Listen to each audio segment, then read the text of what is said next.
we have, once again, just before we get into that, we have, in one side, we have the liberals, which are the Democrats. In the other side, we have the conservatives, which are the Republicans.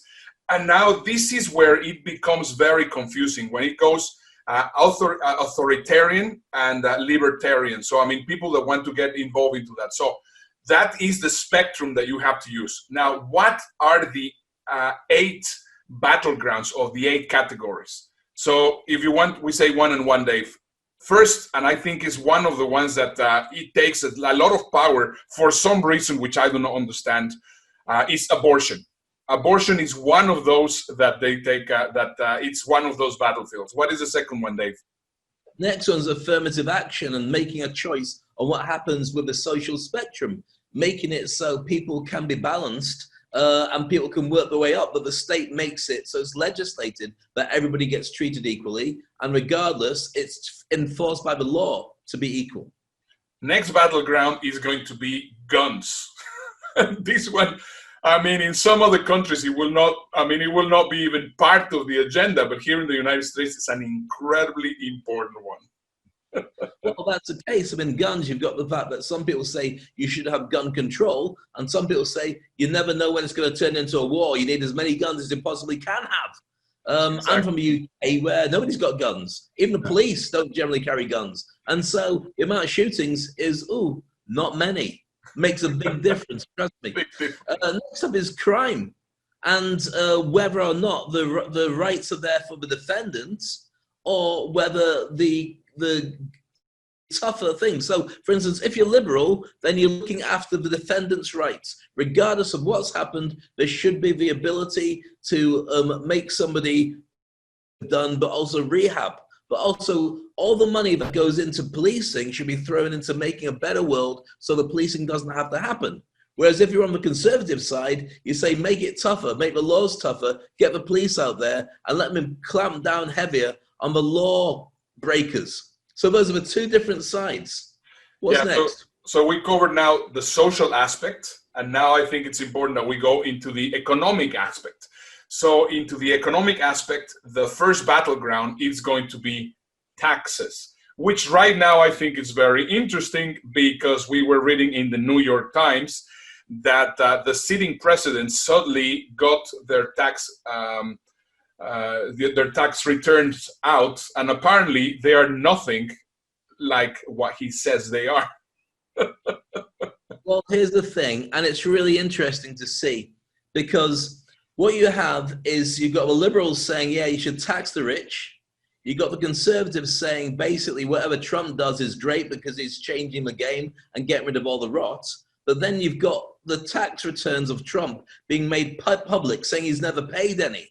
He's saying I'm paying tons. The evidence says he's not paying at all. $750 in taxes. $750, which is less than a per person's rent. So he's just getting away with it by saying basically that he doesn't make any money. Now the thing is, it's damned if you do, damned if you don't.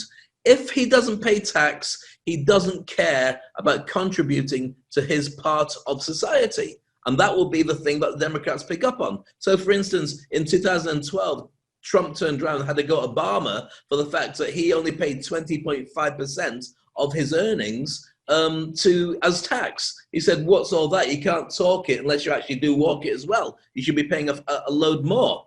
But in that year, he paid, I don't even think he paid during that year himself. So you've got that kind of thing. But at the same time, you're going to have people turn around and say, no, but he's smart. If he can work it so he doesn't have to pay, then that's really good. We should take a leaf out of that book, and that's how it should be played.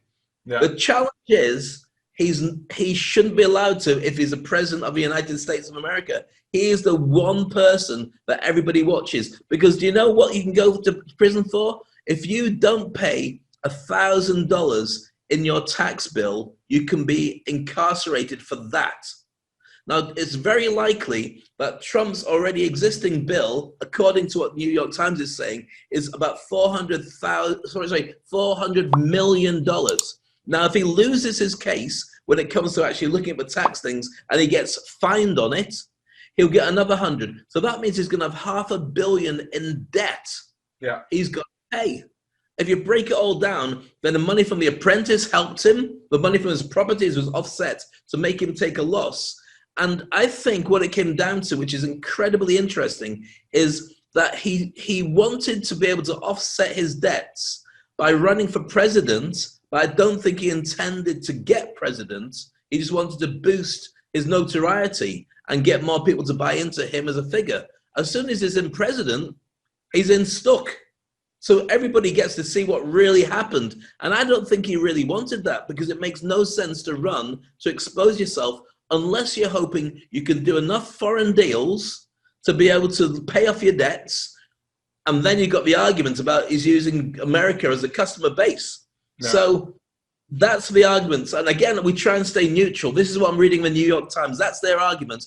But you've got the other side defending Trump, saying ultimately it doesn't matter what's happening in his personal life. Let's look at his record for the American people. Yeah. And this is exactly, once again, context and content.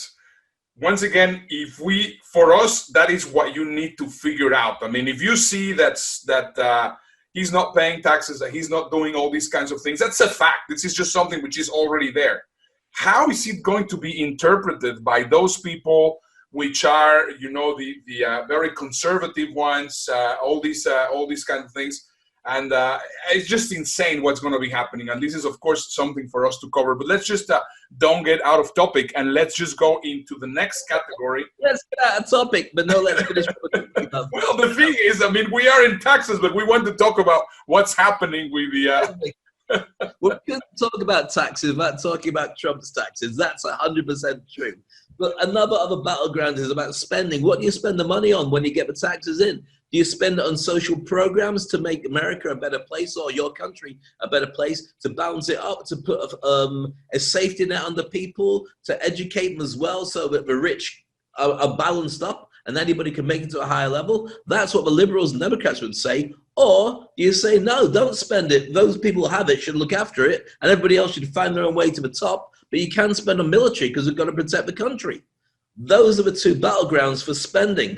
Next up, it's going to be regulation, which some people say, well, we're in favor of making sure that everything is done correctly and this is all regulated. And the conservatives, on the other hand, are pretty much against having the regulation. So that is basically the seventh battleground, which takes us to the eighth battleground. Regulation is, you can argue on a hypothetical situation when there's no war going on, whether you need to have that whether you need to have things that are put in and things that are not put in. But when you've got a virus, you've got a choice. Do we regulate that people have to stay safe and keep other people safe, or do we not regulate? Because it's the greater good, not the personal freedoms, that surely should be deciding what happens in a country. Yeah. And being based in Dubai, the government don't mess about. They say, if you have a party in your house or in a restaurant, when we've told you can't, you're going to prison because you're endangering other people. And that's going to cost us a fortune to look after and cost you a fortune. So everybody is involved in it. We're going to make an example of you. And that's what we did recently. And I got to say, I buy into that, because anybody who's stupid enough to risk other people's lives just because they want to have a bit of a jolly, that's what happens. My parents are all, they live in Leeds, and Leeds is back down in lockdown in the UK because of young people saying, we're over it now, let's go and have a party. And suddenly the spike has gone right up again, and the government have forced people to get back to 6 people at a time in any kind of gathering. Exactly. So that leads to the final point, which is military. Those arguing that you should just have a basic military because the battleground is not even a war anymore. It's more about the cybersecurity and the social media and the policies and the economics and the trade wars. And there's lots of different ways to fight without picking up a gun. Whereas and that's a liberal way of looking at it. The conservatives are more about, no, you've got to make sure the world knows that but you are the strongest force on the planet, because it's a huge deterrent against people who want to mess with your country. Thanks for watching the show. We hope you enjoyed it. Make sure you watch all the videos over here. There's 2 choices for you. Or, of course, I'm Dave Crane coming from Dubai. And this is Ernesto Verdugo coming from Houston. And I think we should send a message. Hold on. What is this?